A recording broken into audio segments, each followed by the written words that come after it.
Breaking news, कद्दूपुर के मंत्री टकला नेताजी के घर पे केबीआई का छापा, जिसमें उनके घर से 950 करोड़ रुपया जब्त किया गया। उन पे सीमेंट घोटाला का आरोप लगा है। अरे साला, उस चोर को हम बोलते ही थे चोरी चकारी कम करो, नहीं तो एक दिन लंबा फंसोगे। फंस गया ना, हो गया ना इज्जत नीलाम पूरा शहर में। अरे रुकिए कद्दू जी, अभी मेरा पूरा बात खत्म नहीं हुआ है। पहले देखिए उनके घर में कैसे पैसा मिला है, कार्टून भर के। ये तो बहुत पैसा है रे। देखे ना, इतना पैसा आप अपने जीवन में नहीं देखे होंगे। और टकला नेताजी के घर पे इतना पैसा छुपा हुआ था। अरे साला, यही चोर चोर नेता लोग कद्दूपुर को बर्बाद किया हुआ है।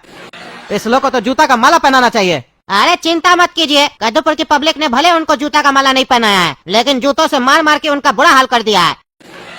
जब केबीआई उनको पकड़ के ले जा रही थी उनके घर से, ये तो शुक्र है केबीआई वाले लोग का, जिन्होंने पब्लिक को रोक दिया, नहीं तो टकला नेताजी आज जिंदा नहीं होते। क्या मार खाया टकला? तब तो जाके देखना पड़ेगा, थोड़ा जला पे नमक छिड़कना पड़ेगा, क्योंकि मेरे घर में भी कुछ होता है तो वो तुरंत उछल के आ जाता है। अब हम जाएंगे और काला कद्दू को भी ले जाएंगे, उससे भी जलता है ना वो, उसको भी ले जाएंगे, फिर बढ़िया से मिलके हम लोग नमक छिड़केंगे। ठीक है, नमक छिड़किएगा, हम भी बाद में छिड़कने जाएंगे। तो चलिए, तब तक पगला आप लोग से अलविदा लेता है, फिर मिलेंगे एक बढ़िया न्यूज के साथ। इसीलिए पगला न्यूज देखते रहिए जब तक आप पगला नहीं हो जाइए। अरे टकला, तुम्हारे बारे में न्यूज पे सुने, इतना चोट कैसे लग गया तुमको? तुम यहाँ पूछ रहे हो कि हमको चिढ़ाने आए हो? अरे नहीं टकला, हम तो यहाँ तुमसे पूछने आए हैं। हम तुम्हारा पड़ोसी है, पड़ोसी का धर्म निभाने आए हैं हम। एक पड़ोसी को कुछ हो जाए तो दूसरा पड़ोसी कैसे शांति से बैठ सकता है? अरे जहाँ से भी सुने हो तो वहाँ से तो पता चला होगा ना क्या हुआ मेरे साथ, तो फिर हमसे अनजान बन के क्या पूछ रहे हो? अरे नहीं टकला, हम तुम्हारा मुंह से भी सुनना चाहते थे, क्या वो बात सही है? क्योंकि न्यूज वाला लोग तो कुछ भी दिखा देता है। हम न्यूज पे सुने थे कि तुम्हारे घर से 950 करोड़ रुपया मिला है, तुम घोटाला किए थे सीमेंट में। मना करते थे ना तुमको, चोरी मत करो चोरी मत करो, एक दिन लंबा फंसोगे, मानते ही नहीं थे तुम। देखो आज क्या हाल हो गया तुम्हारा, फंस गए, हाथ पैर तोड़वा के बैठे हो आज। अरे हमारा बाप बनने का कोशिश मत करो तुम। पड़ोसी अपना पड़ोसी का पैजामा में रहो, समझे? हमको सब पता है, तुम यहाँ चिढ़ाने आए हमको। न्यूज सुने नहीं, सोचे टकला को चिढ़ाते हैं जाके। हाँ, तो हमको ऑफिसर सब आने कैसे दिया अंदर? हमसे तो अभी किसी को भी मिलना मना है। अरे सपना ऑफिसर को बोली कि ये लोग मेरा पड़ोसी है, अच्छा संबंध है हम लोग का, इसीलिए वो लोग हम लोग आने दिया है। बोलना नहीं चाहते टकला, लेकिन तुम एक नंबर का एहसान फरामोश है। एक तो हम लोग तुमको देखने आए हैं, तुम ऊपर से बदतमीजी कर रहे हो। अरे चलो, देखने आए हो? तुम लोग को तो देखते हैं ना हमारा दर्द और बढ़ जाता है। अरे टकला, गलवाओ नहीं, बीपी मत बढ़ाओ। गलत किए हो तुम तभी ना तुमको सजा मिला है, गलत करने पे तो सजा मिलता है ना। अरे तो एक लगता है कि हम ही गलत किए कद्दूपुर में? तुम गलत नहीं करते हो, तुम्हारा बेटा गलत नहीं करता, कद्दूपुर का लोग सब गलत नहीं करता, सब गलत करता। रे चोर टकला, तुम हम लोग का नाम कैसे ले रहे? एक तो अपने गलत करके फंस गया, ऊपर से हम लोग देखने आए हैं तो हम लोग के ऊपर भी आरोप लगा रहा है कि हम लोग भी गलत हैं। ऐसा करके ये सोच रहा है कि हमारा गलती छुप जाएगा। चोर कितना भी चोरी कर ले, कहीं न कहीं अपना सुराग छोड़ ही देता है, और जब फंसता है तो एक के बाद बोलता है हम चोर नहीं है, हम चोर नहीं है। चोर है तुम, एक नंबर का चोर है। अभी तक तो हम ही तुमको बोलते थे ना कि तुम चोर है, अब देखो पूरा कद्दूवासी तुमको बोल रहा है कि तुम चोर है। अरे ज्यादा हमको अपने आप को शरीफ मत दिखा, सब चोरी करता है, तुम्हारा बाप भी चोरी करता है। बस अंतर इतना है कि सब अपने औकात के हिसाब से चोरी करता है, जिसको मौका मिलता है वो चोरी करता ही है। तुम 10 रुपया चोरी करता है, तुम्हारा बाप 100 रुपया चोरी करता है, और हम 1000 करते हैं। बस अंतर इतना ही है, चोरी लेकिन सब करता है। बस इस दुनिया का तरीका ही बहुत निराला है, जो पकड़ा जाता है वही चोर कहलाता है, और बाकी चोर सामने में बैठ के जजमेंट देता है कि हाँ ये चोर है, जबकि खुद भी चोर है। सोच कर देखो, तुम्हारा बाप अगर मेरी जगह होता तो हम तो 950 करोड़ चोरी किए थे, ये तो 9.5 लाख करोड़ रुपया चोरी करता। रे पागल रे, उल्टा सीधा आरोप नहीं लगाएगा, हम तुमको चोर दिखते हैं? पब्लिक का जूता खाया उसके बाद समझ में नहीं आ रहा है। अरे चोर तो हम भी नहीं दिखते हैं, घोटाला तो किए ना, तुम भी चोर है। रे पागल टकला, हमको और हमारे बाबूजी को चोर नहीं बोलेगा, तुम है पैदाइशी चोर। तुम जब पैदा हुआ होगा ना तभी ऐसे चोरी करना सीखा होगा, क्या कि चोर का बच्चा है ना तुम। अरे चुप रहो तुम, हमको चोर नहीं बोलेगा, हम कोई पैदाइशी चोर नहीं है, तुम लोग जैसा लोग हमको चोर बनाया है। तुमको पता है जब हम कॉलेज में थे तब अपना बाप के खिलाफ हम प्रोटेस्ट किए थे कि हमारा बाप चोरी करता है, तब हमारा बाप नेता था, उस पे घोटाला का आरोप हम लगाए थे, और उसी के बाद हमारा बाप का बहुत इज्जत खराब हुआ था, नाम खराब हुआ था, इज्जत डूब गया उनका कुर्सी चला गया, बाद में वो कुर्सी हमको मिला। लेकिन तुमको पता है जो इतना सच्चा कार्टून था, जो अपना बाप के खिलाफ खड़ा हो गया, बाप को भी नहीं छोड़ा, वो आखिर चोरी क्यों किया? तुम लोग की वजह से। तुम जैसा कार्टून जात लोग हमको चोर बनाया। तुमको पता है जब हम अपना बाप के खिलाफ खड़े हुए थे तो मेरा दोस्त, मेरा कॉलेज का जितना भी बच्चा था सब मेरे साथ था, टीचर से लेकर प्रिंसिपल सब मेरे साथ खड़ा था। लेकिन वो कहावत तो सुने होगे ना, अच्छा करने वाले के साथ कभी अच्छा नहीं होता है।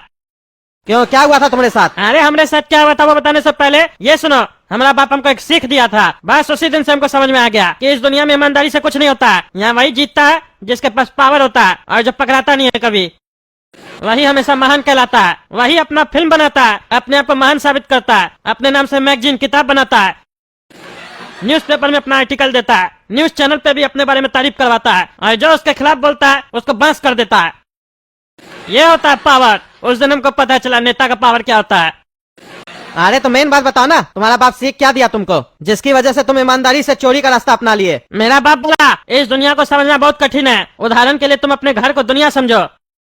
अगर तुम अपने घर के किसी एक व्यक्ति पे आरोप लगाओगे और वो आरोप अगर सच्चा होगा तो सारा व्यक्ति तुम्हारा साथ देगा और उसको कोसेगा, और वही आरोप अगर तुम पूरे परिवार पे लगाओगे और वो आरोप सच्चा भी होगा, तब वही साथ देने वाला लोग तुमको कोसेगा, तुमको गाली देगा, तुमको मारेगा, तुमको घर से बेदखल कर देगा। तुमको पता है ऐसा क्यों होता है? क्योंकि बहुमत में शक्ति होती है और लोगों को दूसरे का सच सुनना अच्छा लगता है, अपना नहीं। जहाँ 100 लोग चोरी कर रहा हो, एक चौकीदार चिल्ला रहा हो तो उससे कोई फर्क नहीं पड़ता, फिर वो चौकीदार चौकी लगा के सो जाता है कि चिल्लाने से कोई फायदा ही नहीं होता है। और वहीं अगर एक चोरी कर रहा हो, 100 चिल्ला रहा हो, तो वहाँ फर्क पड़ता है। देखो चोरी तो दोनों तरफ हो रही थी, लेकिन फर्क कब पड़ा? जब एक साइड बहुमत था।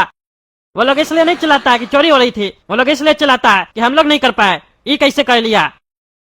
उसी दिन हमको समझ में आया कि ईमानदार बनने से अच्छा है कि चोर बने। अच्छा तुम्हारे साथ हुआ क्या, ये तो बताओ, भाषण दे रहे हो? अरे क्योंकि जब हम अपने बाप के खिलाफ प्रोटेस्ट कर रहे थे तो भले मेरा दोस्त सब मेरा साथ दे रहा था, लेकिन हमारा दोस्त का बाप सब घूस ले रहा था। कोई पुलिस वाला था, कोई डॉक्टर था, कोई क्या था, वो लोग घूस लेके उल्टा सीधा काम कर रहा था। तो जब हम अपने दोस्त लोगों को बोले कि तुम लोग का बाप लोग भी गलत है, तुम लोग भी अपने बाप के खिलाफ खड़े हो, तो वो लोग मेरा बात नहीं सुना, हमको ही चोर बोलने लग गया, हमको ही गलत साबित कर दिया। कहा कि जब तक बात मेरे बाप की थी तब तक सब कुछ सही था, जब उसके बाप तक बात पहुंची तो सब चीज गलत हो गया। उसी दिन हम समझ गए यहाँ भलाई वगैरह से कुछ नहीं होता है, भलाई करने से मलाई नहीं मिलता है, मलाई खाना है तो चोरी करना पड़ेगा। अरे टकला तुम्हारा बात बिल्कुल सही है, तुम्हारे साथ ऐसा हुआ तब तुम चोर बना, तब तो उस हिसाब से हमारा बाबूजी भी चोर हुआ, कहे कि ये भी सरकार का टैक्स खा जाता है, टैक्स पूरा नहीं देता है। अरे चुप पागल, उल्टा सीधा आरोप लगाता अपने बाप पे। हम कोई टैक्स वगैरह चोरी नहीं करते हैं। देखे जब तुम्हारा बाप पे बात आ गया तो तुमको पागल बोला ना काला कर दो तुमको पागल, यही होता है। जब तक बात मेरे ऊपर था तब तक लाया था तुमको, हमको चिढ़ाने के लिए। हर कोई एक्सेप्ट नहीं कर पाता अपना गलती को, हम कह लेते हैं। अरे हम कोई चोरी नहीं की है तो काहे एक्सेप्ट करे? बेटा ये बात तुम अपना बेटा को समझाना, समझे? हमको मत समझाओ। हमको पता है तुम टैक्स का चोरी करते हो, पर हम ये चोरी का बात नहीं कर रहे हैं। ये चोरी तो कद्दूपुर का सब लोग करता है। हम तो रिश्वत का बात कर रहे हैं, घोटाला का बात कर रहे हैं, स्कैम का बात कर रहे हैं, जो बड़ा लेवल का हो रहा है। और ये सब भी कम लोग नहीं करता है, बहुत लोग करता है। जिसको मौका मिलता है सब करता है। अभी हमारा एक दोस्त का बेटा है, वो कद्दूपुर का सरकारी नौकरी का प्रिपरेशन कर रहा है। हम उससे पूछे क्या कर रहे हो, बोलता हम सरकारी नौकरी का तैयारी कर रहे हैं। हम बोले बढ़िया है बेटा, तो बोला हाँ बहुत बढ़िया है, बहुत कमाई है। हम बोले कितना सैलरी मिलेगा, तो बोलता है सैलरी से क्या करना है चाचा, सैलरी से घर थोड़ी ना चलता है, कद्दूपुर का सरकार सैलरी देता ही कितना है। तो हम बोले तो फिर काय कर रहे प्रिपरेशन? कहता है चाचा टेबल के नीचे से घूस लेंगे ना, सरकारी नौकरी तो इसीलिए किया जाता है। तो समझे काला कद्दू, तुम्हारा बाप इलीगल काम नहीं करता है, बस लीगल काम का टैक्स सरकार को नहीं देता है, और छोटा मोटा काम कराने के लिए ऐसा घूसखोर सरकारी ऑफिसर सबको घूस देता है और अपना काम करवाता है। तुम्हारा बाप उस लेवल का चोरी नहीं करता है जिस लेवल की बात हम कर रहे हैं। तुम्हारा बाप कमाता लीगल तरीके से है, बस उस कमाई का टैक्स कद्दूपुर के सरकार को नहीं देता है। और हम जो बात कर रहे हैं इलीगल कमाई की बात कर रहे हैं। तुम्हारा बाप चोर है, लेकिन क्या करे, हम लोग टैक्स ही इतना लेते हैं, इसको चोरी करना पड़ता है। बड़ा बिजनेसमैन लोग को हम लोग बहुत फायदा देते हैं, वो लोग तभी ना तरक्की करता है। और गरीब लोग से तो पैसा नहीं लेते, वहाँ से हम लोग को वोट मिलता है। और मध्यम वर्ग का लोग सब जो कमाता है उस लोग से चाप के पैसा लेते हैं, डरा के। जितना ज्यादा कमाता है उतना ज्यादा टैक्स ले लेते हैं, फिर अपना महंगा गाड़ी में घूमते हैं ना हम लोग बैठ के। अगर देखा जाए 100 रुपया कोई कमाता है अपना मेहनत से, अपना रिस्क पे, हम लोग का रिस्क भी नहीं होता है सरकार का, तो उसमें से 50 रुपया हम लोग ले लेते हैं, नाम रखते टैक्स, होता पार्टनरशिप है, समझे? लेकिन नुकसान अगर उसको हुआ तो हम लोग पार्टनर नहीं होते हैं, तब हम लोग पीछे हट जाते हैं। और टैक्स का कानून भी जानबूझ के हम लोग ऐसा बनाए कद्दूपुर में, ताकि अगर कोई टैक्स पूरा दे भी दे तो भी अगर उससे कभी झंझट हो जाए, इधर उधर से पैसा निकलवाना उससे, और नहीं दे रहा हो तो ससुरा को दबा ले हम लोग। बोले तुम ये गलती किया, वो गलती किया, ये कागज नहीं लगाया, वो कागज नहीं लगाया, दबोच ले। और फिर पब्लिक तो होता ही है ना गधा तुम लोग जैसा, न्यूज देखेगा कुछ, न्यूज में तो उल्टा सीधा दिखाता ही है, एकदम भारी आवाज करके। तुम लोग बोलेगा हाँ चोरी किया, पकड़ा गया। ये नहीं देखा ईमानदार आदमी था, उसको फंसा दिया। और देखेगा भी कैसे, तुम्हारा घर में जब चोरी करता है वो तो दिखाई नहीं देता, बाहर के क्या दिखाई देगा। अरे टकला आज तुम मेरा आँख खोल दिया, ये सब होता है कद्दूपुर में, ये तो हमको पता ही नहीं था। हाँ तो कैसा है तब ये टकला नेताजी, सुने हैं जूता खाया पब्लिक से बहुत। हम तो ये भी सुने थे थोड़ा ज्यादा जूता लगता तो हमारा आदेश देने से पहले ही आप ऊपर चले जाते। जज साहब हमारा तबीयत ठीक है, लेकिन हम मजाक का मूड में नहीं है। मजाक? मजाक से याद आया, आप लोग पब्लिक से बहुत मजाक करते हैं, वोट मांगते हैं, वादा करते हैं, ये खुद में एक मजाक होता है। और उसके बाद जब वादा पूरा नहीं करते हैं, पब्लिक पूछता है तो कहते हैं हम मजाक किए थे। कद्दूपुर के सीमेंट घोटाला में तुम फंसा है ना, रोड भी बनाते हो उसमें भी मजाक करते हो। 1 महीना के अंदर गड्ढा हो जाता है रोड में, ये भी नहीं पता चलता है कि रोड में गड्ढा है कि गड्ढा में रोड है। इतना बड़ा बड़ा मजाक करते हो तुम लोग, लेकिन फिर भी हम लोग सहते हैं, कुछ कहते नहीं है। तुम लोग का इतना बड़ा बड़ा मजाक हम लोग सह जाते हैं। एक मामूली सा मजाक हम तुमसे कह लिए तो तुमको चुभने लग गया। अभी तो बेटा 1 तारीख था, तुमसे मजाक में बात कर रहे हैं। अगला डेट से तुमसे मजाक में बात नहीं होगा, सीरियसली बात होगा। आज तो तुमको सिर्फ देखने के लिए बुलाए थे कि देख ले तुम्हारा हाल कैसा है, सजा देंगे तो झेल पाओगे। लगता नहीं आज झेल पाओगे, इसीलिए हम अगला डेट को बुलाएंगे तुमको, उस दिन तुमको सजा देंगे। क्योंकि हम वो जज नहीं है कि एक केस को 30 साल और 10 साल चलाए। हम 1 या 2 डेट में क्लियर कर देते हैं। जब सब कुछ पता है तो क्लियर करने में क्या है, क्योंकि हम नेता लोग के साथ मिले हुए नहीं होते हैं, समझे। पता ही हम ईमानदार जज है। अगला डेट को फैसला हो जाएगा तुम्हारा, ठीक है। जाओ, अगला डेट अगला सोमवार को है आना, और सजा सुनाएंगे। उसके बाद जहाँ तुमको हम भेजेंगे वहाँ चले जाना। तो दोस्तों अगला डेट को पता चलेगा तो अगला को क्या सजा मिलेगा। आप लोग कमेंट करके बताइए हम क्या सजा दे इसको, समझे। जैसा बोलिएगा फिर लगेगा हमको यहाँ आप लोग सही बोल रहे हैं, सजा देना चाहिए वैसा तो दे देंगे, क्या फर्क पड़ता है हमको।